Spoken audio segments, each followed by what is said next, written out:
from New York. Mr. Speaker, I rise in strong opposition to H.R. 4, the so-called Jobs for America Act.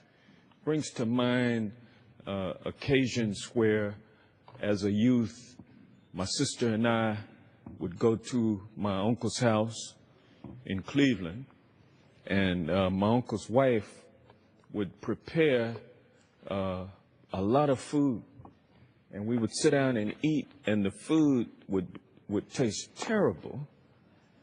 And we had a couple more days to be there, and we hoped for the best. And so the next day, we sat down at dinner, and we had leftovers. You know, this is what this bill reminds me of. It's a package of anti-consumer, anti-safety, anti-environment bills that the House has already passed. This omnibus legislation is emblematic of a Republican Party that lacks vision or direction for Americans that demand cooperation and leadership. This bill smacks of a new Republican leadership that is still on training wheels, unable to work across the aisle to deliver real solutions to grow the economy and create jobs.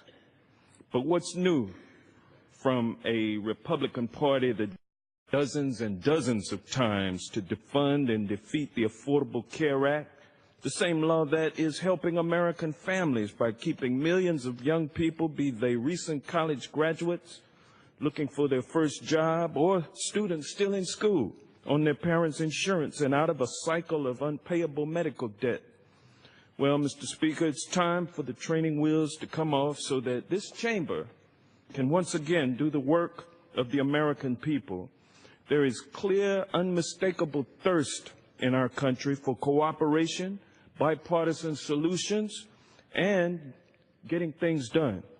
The American people look to the House of Representatives for leadership, not one-sided messaging bills that this chamber has already warmed up, served yesterday, it was bad, and today we're eating leftovers.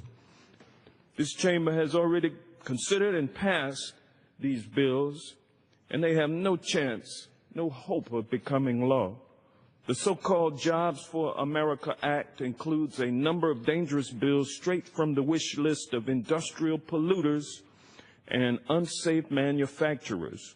This legislation will not create a single job.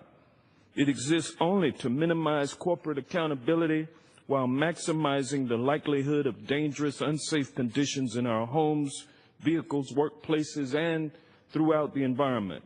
It's time to work together to forge real solutions, Mr. Speaker, not the same dangerous legislation that this chamber has already passed. I yield back. Gentleman yields back.